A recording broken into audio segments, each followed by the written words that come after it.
Welcome back to the Kinema podcast. If you're new, I'm Christie Marchese, the founder and CEO of Kinema, a global streaming and screening events platform centered on filmmakers. And we are kicking off 2026 on the podcast with Keith Ochwat. He is a filmmaker and he is the founder of Show&Tell, an education platform that helps filmmakers fundraise, market, and distribute their films. He has worked on with hundreds of filmmakers and helped raise over $20 million for their films. And we recently announced our new partnership to support creators from funding to distribution. We don't dig into the partnership, but Keith does generously share his case studies, his practical tips that filmmakers can employ today and what everybody should be thinking about in 2026. So let's get into it. I am very excited to be speaking with my friend and partner, a collaborator in all things between Kinema and Show&Tell, industry extraordinaire, amazing human, Keith Ochwat. Keith, thank you for being here. Thanks, Christy. Thanks for having me. Hey, okay, so we're diving into Show&Tell, and we are going to be picking apart your expertise a little bit for our filmmaker listeners and for our industry listeners to hear how you're working on individual campaigns, your perspective at large. But also, I think what you do at Show&Tell is so interesting in your approach to working with filmmakers and creating community through your different cohorts. So let's start like high level. High level, how do you describe or what is Show&Tell?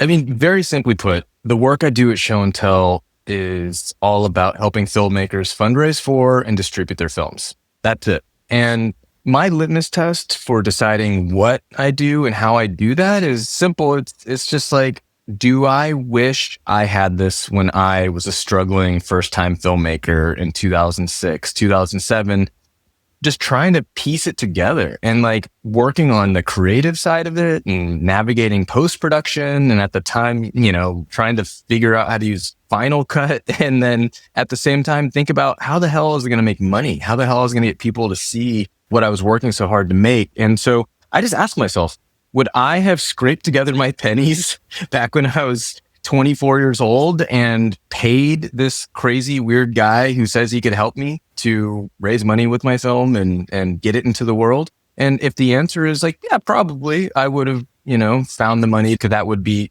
valuable enough and helpful enough, or I would have needed that. Then that's what I choose to do at Show&Tell. And that's kind of fallen in a few buckets, but that's as simple as it is. Oh, well, so you are now the, as you called it, crazy weird guy that other filmmakers hire. Is that correct? Yeah, the people that know me know that's true. I think I first came across your work. Was it Age of Champions? Was that Age of Champions? Yeah. Over a decade. Yeah, over a decade ago. Yeah. Over $1 million.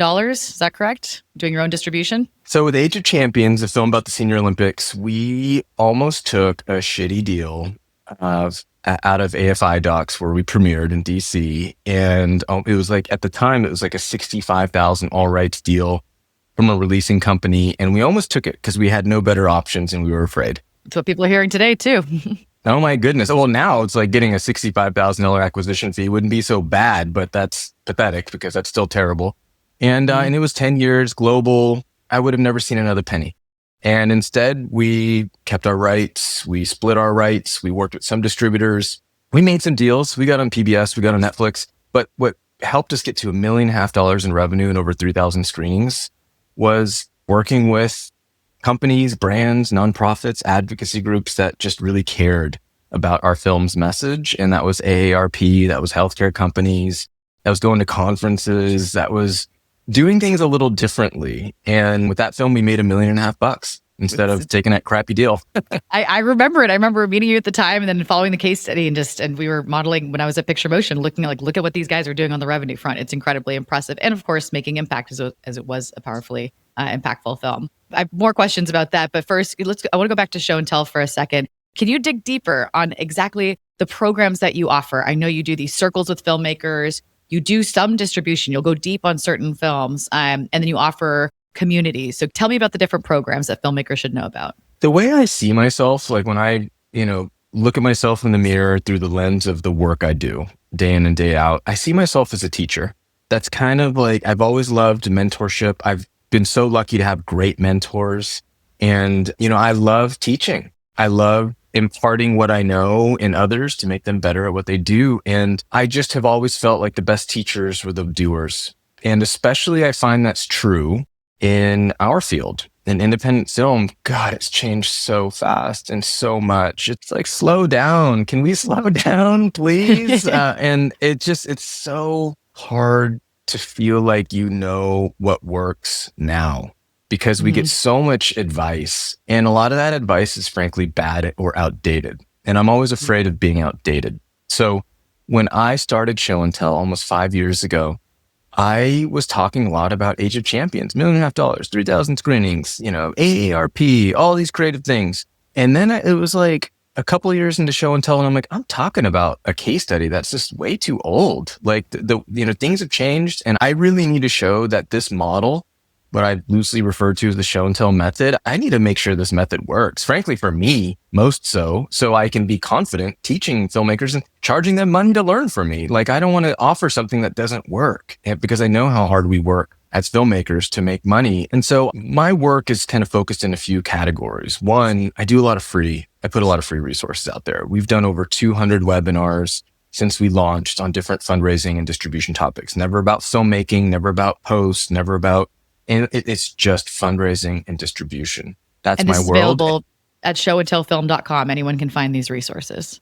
Great. Yeah, showandtell.film is our URL, and our website has a bunch of free resources, whether it's crafting a pitch deck or understanding how PBS works or things like that. And we do at least one webinar a month that's open to the public. And then the next tier of what we offer is a paid subscription. It's $500 a year. We have nearly 500 filmmakers who've been a part of it, who sign up to get access to member-only webinars that are more intimate, more hands-on. It's kind of like training. I see it as kind of like boot camp. And really, like, again, the stuff I wish I knew, because I've gone to so many webinars. I read so many case studies, and you feel all hyped up during, and then as soon as it ends, you're like, well, how do I actually do that? Like, what does that look like? Like, what do you actually say to get a corporate partner? What do you actually do to book a keynote presentation at a conference with your trailer? And so I really like to just show it all. Here's the email. Here's the wording. This is the subject line. These are the talking points that worked for us to secure a $100,000 sponsor, whatever it might be. So we have this subscription. It's called Show&Tell Pro. And real quick, is that like a 6-week program, or is there a length of time people engage with that, or is it just ongoing? Once you sign up, you have access for a full year. And we try to really price it so that, filmmakers get a return on their investment. So it's a full year. You have access to webinars. You have access to all the recorded prior webinars, all those 200 plus. And then also access to our Facebook community that is dedicated to helping filmmakers connect with each other. And that's critical, because there's one thing I learned making my own films for 12 years. Making films independently is lonely. Like, we work a lot alone, and it's important to feel connected, not feel crazy as we make our films and release them in the world. So we try to connect people through our webinars, through our community. And then the last thing is hosting events. And that's where we come in, our collaboration comes in. We used to host on our own platform. Frankly, my heart wasn't in it, and your platform was better than ours. So I reached out to you and I was like, let's work together, Christie, let's do this. And so now members of Show&Tell Pro get access to Kinema for a year, which is amazing. Oh, no, it's when you reached out, I was like, we were just trying to solve a problem for us. We're like, how do we provide better education resources? How do we connect filmmakers? How do we build community? There were things that we wanted to do within Kinema, but didn't have the capacity to do, or didn't know the right avenues. And it was perfect. I'm like, you know so much about this space. You're one of the best educators. So I could not have been more excited to get that phone call and to brainstorm it out with you. And we figured it out. And I love the partnership. And I will say your Facebook community is fantastic. I enjoy seeing filmmakers chat with each other and ask questions. So we can pipe in with other resources, but it does help to have the peer-to-peer support. So kudos to you on building that. I mean, just today I'm posting something to our Facebook community, and it's got, now that the Kinema community is part of it, it's over 500 filmmakers. And today I'm posting something about ChatGPT prompts to use to find funders, to do detailed, deep research, to find a big list of philanthropies that aren't the Ford Foundation or Gucci Tribeca, but going deeper and going into what's the topic of my film, here's some funders. The last thing I'll say, the last tier I'll mention for what we do at Show&Tell, as I launched Show&Tell and we were getting hundreds of filmmakers signing up for Pro, I stopped being able to get to know all the filmmakers. So I do these big webinars, like we just did one with Ted Hope, 750 filmmakers signed up. And that's great and feels good for the ego, I guess. But also there isn't that connection that I love and which really fuels me in my work. So I started something called The Circle, which is just 5 filmmakers at a time. I do this hands-on coaching. Last 6 months, we meet once a month. It's just for the 5 film teams. I put together a fundraising and distribution blueprint. It's really detailed, focus on audiences, pitching, positioning, and closing partners. And to fuel all the things I do with the Circle and Pro and the free resources, I'm distributing at any given time 2 to 3 films. And the reason I do that is to stay fresh. What's working in 2026? What's going to be happening in 27, 28? Because, I rely a lot on PBS as part of my model. And, PBS has to modernize. And if they don't, we're going to have to find another way to secure national audiences. Streaming, the tastes of streamers have changed in the last couple of years. And what was possible for acquisitions is not as much as it was in the past. So really, we have to stay current. Like you should ask, just like when I tell filmmakers before you sign on with the distributor, find out, get some references on happy filmmakers or filmmakers that are in their catalog and what they accomplished.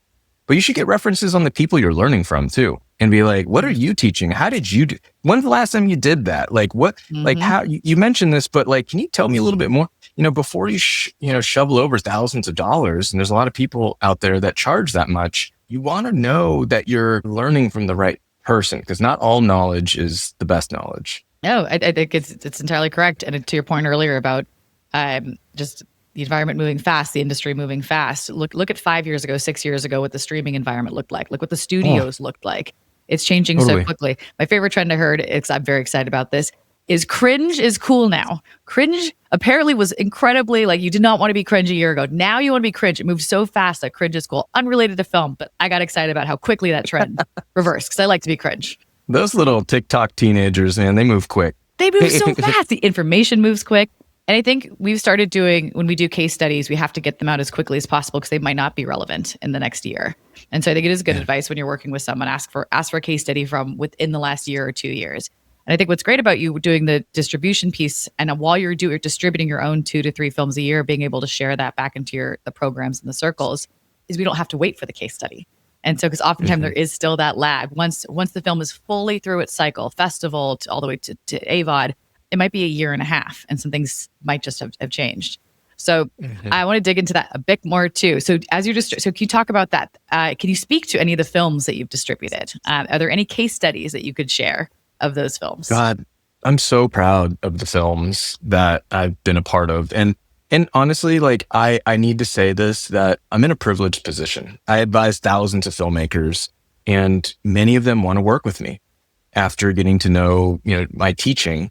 And I get to pick. And so, I think it's really important to emphasize, and I try to talk about this a lot, how freaking hard it is to make a film and release it. And I work really hard. And so I don't, ever want to say that it's easy. And I don't want to try to make it seem easy, like 100,000 minutes, 200, that it's hard and it takes time. And that said, I had the privilege of working on some fantastic films and great film teams. It's as important for me to pick the right film team as it is to pick the right film and topic.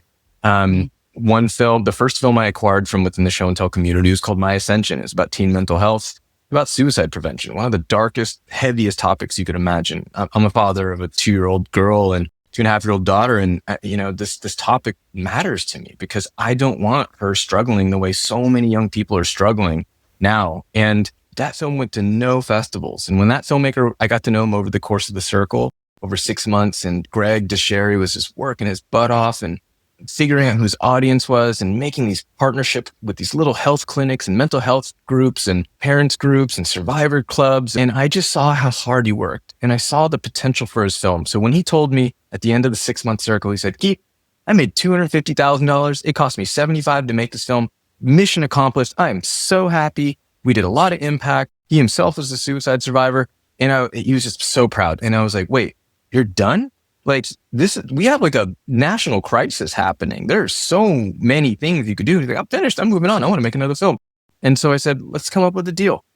So we came up with a deal where I took the rights to certain aspects of the distribution. We had a 50-50 split.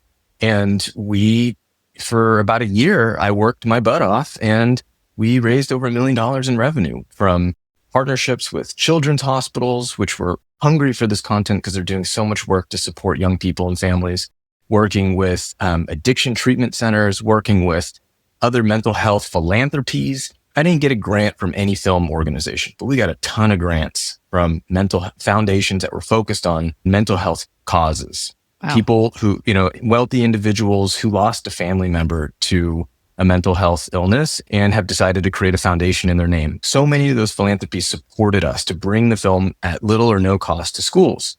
And we raised $1 million, but not from small family groups or survivors groups or schools for the most part. They didn't have the budget. We were going to squeeze $300 license fees. We were going for $100,000 partnerships with regional partners who would allow us to provide a grant to grant the film for free. And free license in perpetuity in some cases to all of these smaller groups that couldn't afford it otherwise, but could really benefit from the story. One quick question about that real quick. Sorry, because it's so fascinating.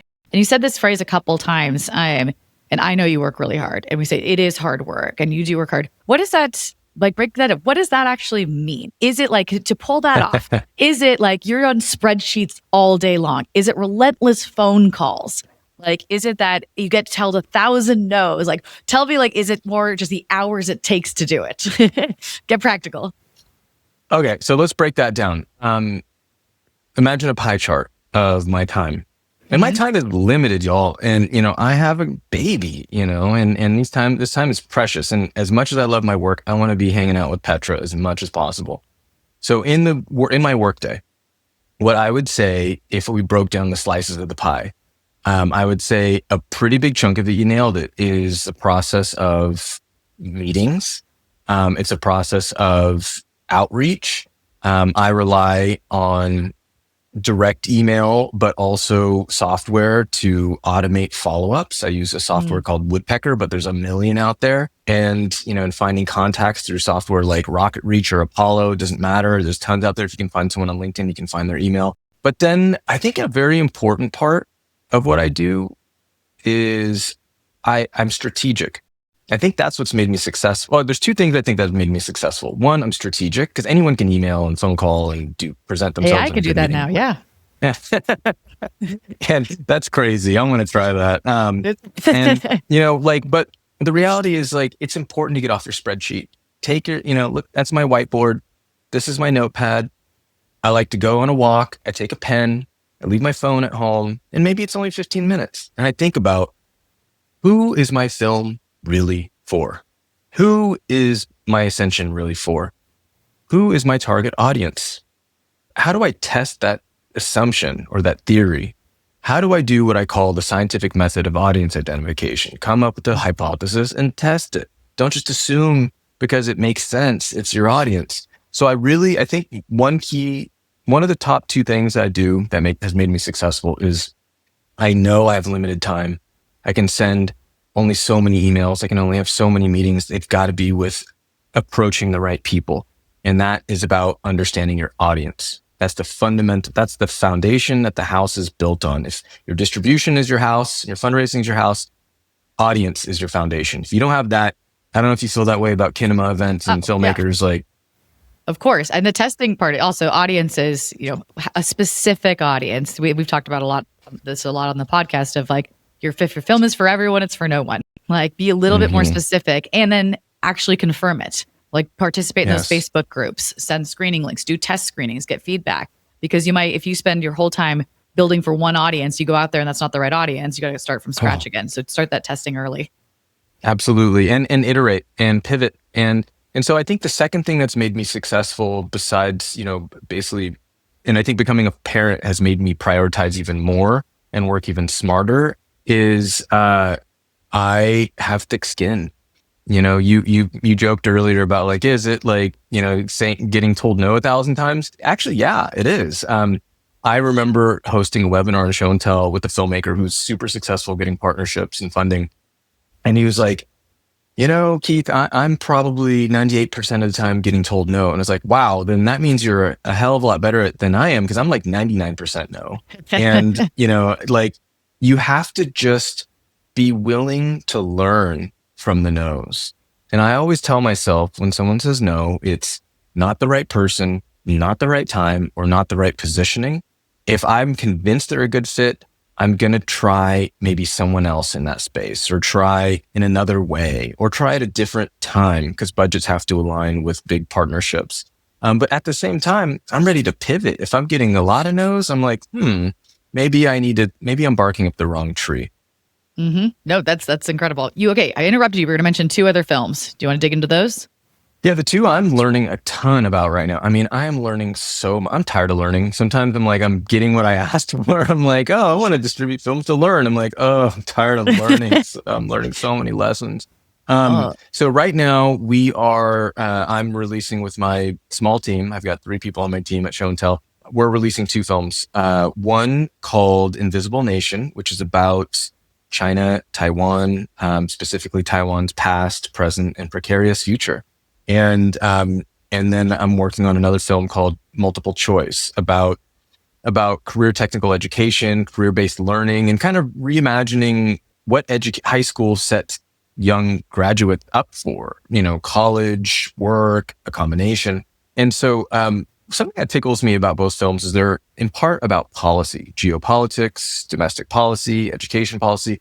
And so we're doing these really interesting things where we're doing screening at state capitals, the U.S. Capitol in D.C. We're doing university screening tours, but instead of going campus by campus and cobbling together a little money, and for Invisible Nation, we've raised over $150,000 to bring the film at no cost to 20 campuses where there are big Asia studies departments, big Taiwanese studies departments, campuses that care about foreign service and foreign policy, working with national networks that have chapters at each of these campuses to promote it so we don't have to do all the promotion, creating turnkey tools that allow our campus partners to promote the hell out of the events without us having to do it all ourselves. And for both films, I've also secured national PBS broadcasts, and that's opened up what's called underwriting. So if you've ever watched PBS, this program is brought to you by so-and-so or so-and-so. That has been a critical part of revenue generation for a lot of the filmmakers we're working with. We're in the process of raising $250,000 for Invisible Nation. We're almost there. And we have another month to meet our goal. Same thing for Multiple Choice. We'll raise that much. At my best tally between the films I've released and the case studies I know from my community, we've raised over $20 million at Show&Tell for filmmakers, independent filmmakers. And this is not investor money or this is donations, sponsorships, license fees, and things like that. No, it's incredible. And I've got the privilege of working with some of the filmmakers that you have worked with, and I can see whatever they've done on the fundraising front they identify their audience, they're successful at fundraising, it helps on the distribution front. They know the audience that's ready to receive the film. And so do you have any kind of examples from the hundreds of filmmakers, thousands that you've worked with? Can you pull out any examples, whether it speaks to their strategy or their character or their determination of what's really worked? It doesn't have to be a big case study, but it could be marketing innovations or something that you saw a filmmaker do that you thought was like, I got to share this, other people should know. I'll mention 2. There's so many. But one is, I'll talk about Sky Bergman. Sky Bergman is a filmmaker who's done The Circle a couple times actually, and someone I've known a long time. She's a really talented filmmaker, done films on many different topics. And she does this really boring thing that works great. And she does something called multi-channel marketing. And that's just, business talk, she reaches out to people different ways as not to just rely on emails or rely on phone she's going calls through like Instagram DMs, LinkedIn direct message. Totally. Okay. Exactly. So it's a fancy term to say she's good on LinkedIn. In addition to emails, in addition to making phone calls, she has also gotten really good at networking on LinkedIn and networking, finding contacts, direct messaging them, booking partnerships. And it's so, smart what she's done in that, she's creating a big part of what I do at Show&Tell and what I refer to as the Show&Tell method. The other way to describe it, it's relationship-based distribution. Mm-hmm. I made $1.5 million. Oh, go ahead. We used to call it human-centered distribution. That's so funny. We got to come up, Christy. We got to put our heads together because relationship-based distribution is worse than Human-centered distribution. I like human-centered so better, but clunky. there's got to be a better term out there. I don't know what it is. Like, I'll meet you in our Facebook group chat, the community chat. We'll take it to the community and ask. Me and you and the community and maybe chat GPT. We'll do a little brainstorm. But, I feel like, what she has done and so many successful filmmakers in my community have done is build meaningful connections and relationships. Hey, I saw you posted this or reposted this on LinkedIn. That's exactly what my film is about. Here's a link to the trailer. Could we have a meet? And it's like, you know what?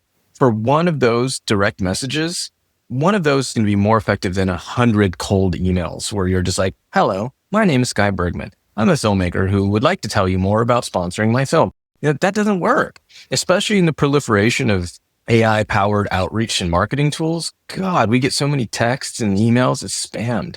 It's horrible. Ridiculous. So yeah. We have to stand out in different ways. So we have to be willing to do this multi-channel marketing or outreach in other ways. Another story I love to tell about that kind of, approach is a filmmaker I worked with who did a documentary on education. He's actually a good friend of mine and a co-founder of Show&Tell, but he's a filmmaker, Bob Compton. He did a film about education years ago. And he was mailing lunch pails with the film's art on the front and mailing it to different highly likely partners, including he sent one to the Gates Foundation. He could never get an email or a phone call or a meeting, but he sent this and someone noticed it and he put a Twinkie inside as a bonus and with his card. And he got a meeting and got a grant from the Gates Foundation. So that's brilliant. I don't know. We just have to stand out. That's the key thing. Standing out. Is it LinkedIn? Is it a lunch pail? Is it a really good email that is really thoughtfully crafted with a great subject line? So the second case study I'll just briefly mention is a film team I just love. I've known them through 2 films, and you know who I'm thinking of, Christie. It's Dana and Chrisanna. I love them too. I was hoping you'd say them. Well, they're great and also they've worked with both of us and filmmakers like them that have leveraged Kinema's technology and your event hosting capability and your TVOD service. Filmmakers that have relied on your services and platform and technology and then our coaching and strategy, they're some of the most successful filmmakers I know. Like Maurizio and Zaya with Wisdom of Trauma or Yes. with Dana and Chrisanna, same with them. And so with Dana and Chrisanna, their innovation that I do not want to take credit for because they came up with it. The thing I did that maybe set the table for them was that I harp on filmmakers about audience. I say, just don't waste your time doing anything else if you don't spend the time thinking about your audience. And so what they did is they took that concept and they were in production. I advised them through the process, through distribution on their first film, and they did great. But they also realized what they wish they knew during production, because I didn't meet them till distribution on their first film. And they said, well, with our second film, Rescued Hearts, we're going to implement this show-and-tell method and kind of creative thinking from day one. And what they did was they started doing focus groups when they had just assembly cut, like early. And what they did with that is they fundraised with them. They weren't just focus groups where it's like, watch my cut and let me apologize about the lack of color correction and the jump cuts and this and that, and tell me your input and da-da-da. They said, help us get to the rough cut. Donate, support us, show us you care. And by doing that call to action, they started building their email list. They started building their Instagram following. They started, maybe most importantly, understanding more clearly who their audiences are. And so then they did this again. It went so well, they raised like 20 grand. Then they did it again with the rough cut. They raised a lot more. They secured a few major donors who gave 50,000 or 20,000. They ended up raising $260,000 in this crowdfunding kind of sneak preview. We called them sneak previews. These sneak previews, they raised over $260,000 before picture lock.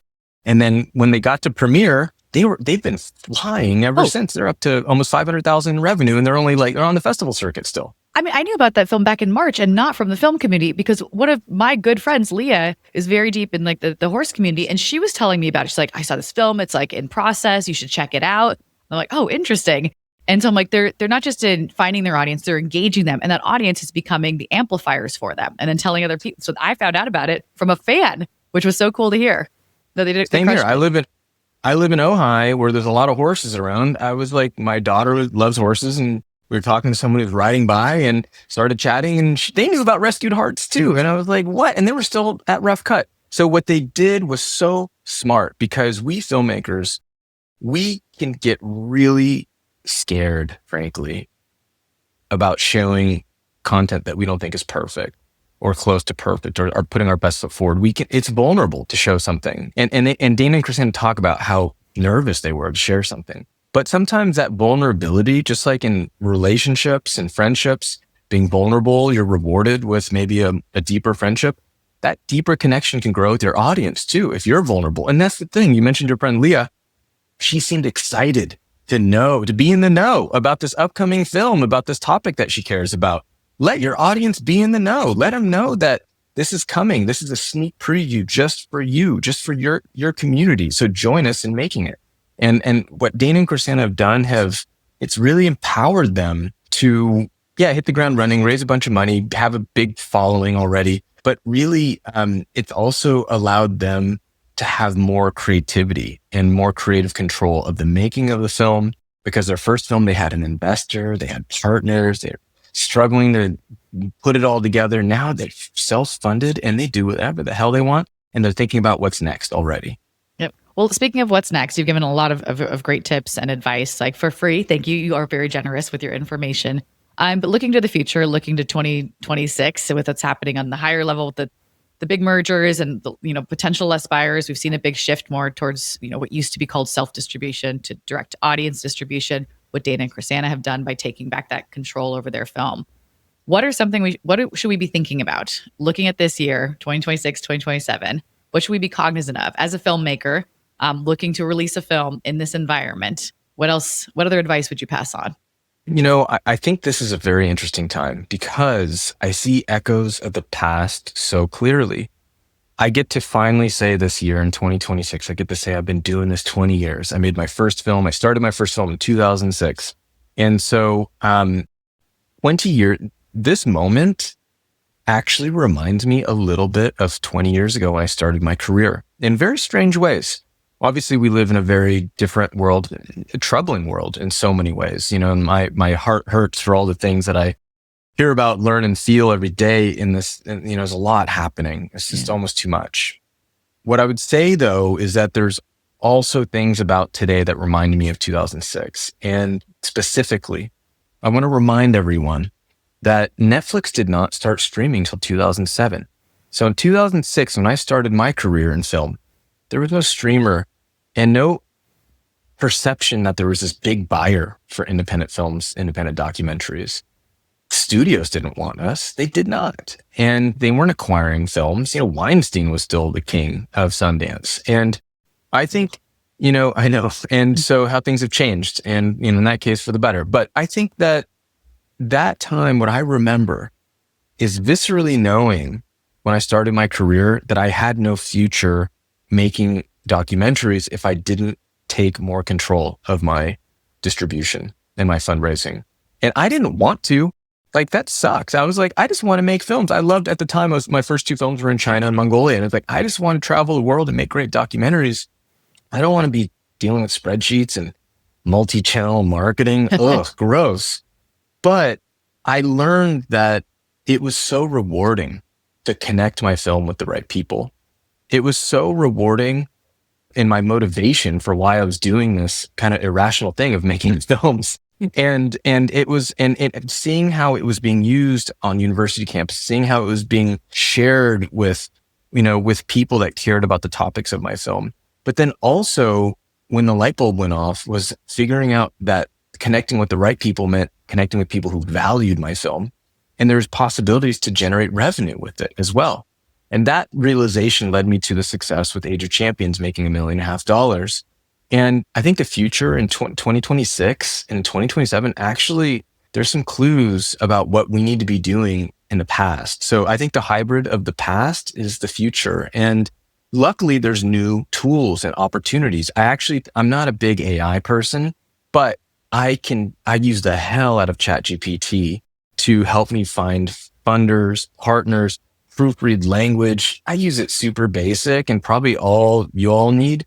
And I go into that. Like after we get done here, Christie, I'm going to post something in our Facebook community about chat prompts. And, Right. and I think another person I admired back in 2006, 2007 was Gary Hustwit. He came out with Helvetica, film about fonts in 2007, right when I started my career. And I was like blown away with what he did. Wow. I know, 20 years ago, 20 years flies by, huh? But, I think Gary blew me away. And guess what? 20 years later, he's still blowing me away. What is he doing with he's innovating. He's innovating. He's creative, and he's empowered to do it like Dana and Chrisanna.